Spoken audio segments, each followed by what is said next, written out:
Au cœur de la Dordogne se trouve le château de Puymartin.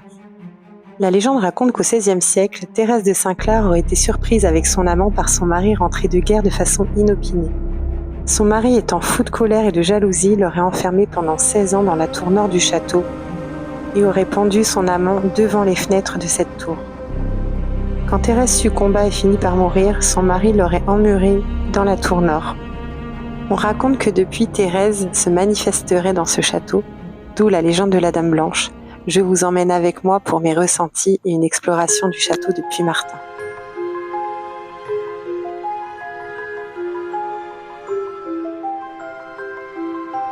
Jusque-là, pendant ma visite, je n'ai absolument rien ressenti. En arrivant dans cette pièce, je me suis sentie très oppressée. C'est pourtant une pièce très jolie, mais je pense que c'était plus une énergie au niveau des murs. Nous nous sommes ensuite dirigés vers la pièce où a été emmurée Thérèse de Saint-Clar, donc juste après cette séquence. Je vous l'ai mise au ralenti, et pour être très sincère avec vous, je n'ai absolument rien ressenti. Alors, on était de jour, peut-être que ça a une influence, mais personnellement, je me sentais vraiment bien dans cette pièce, rien à signaler. Cependant, la pièce était très étroite et ça pouvait être oppressant. Et voici donc la pièce où je me suis sentie vraiment très très mal, donc au niveau des greniers. Je ne suis pas restée longtemps dans cette pièce, je me sentais vraiment pas du tout à mon aise. Mais voilà, en résumé, je me suis sentie plutôt bien dans ce château malgré la sombre histoire. Je pense qu'il faut venir de nuit pour vraiment ressentir les phénomènes. À part les énergies du lieu donc qui sont dans les murs, je n'ai pas ressenti la présence de Thérèse. Donc voilà, je vous laisse apprécier ce magnifique décor. Nous voici maintenant dans les ruines du château de Palluel.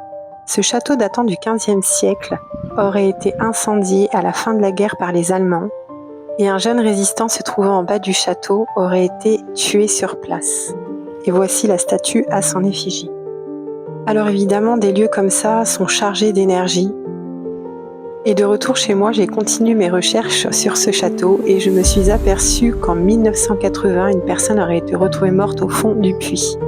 Ce même puits sur lequel je me suis attardée pendant la visite, je me suis arrêtée et j'ai parlé dans le puits. J'ai demandé si quelqu'un était là et ça a toqué dans le puits, je vous assure.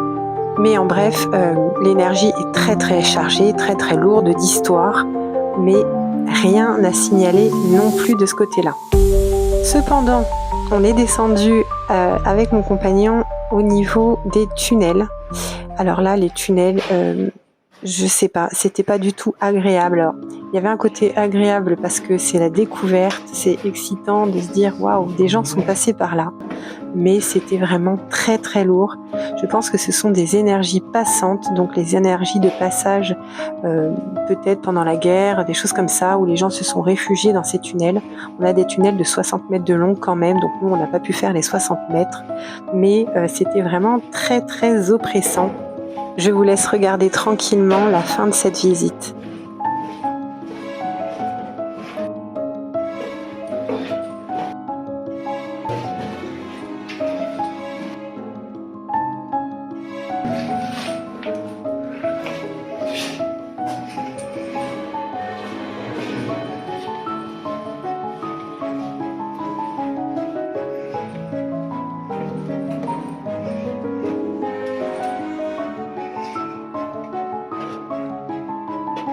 Voilà, donc là, on ne pouvait plus avancer. On peut pas ? Donc voilà, fin de cette visite en mode troglodyte. Il y avait de la fraîcheur, c'était super. Je vous recommande vivement d'aller visiter ces deux châteaux, c'était incroyable. N'hésitez pas à me dire si vous les connaissez et moi, je vous dis à bientôt.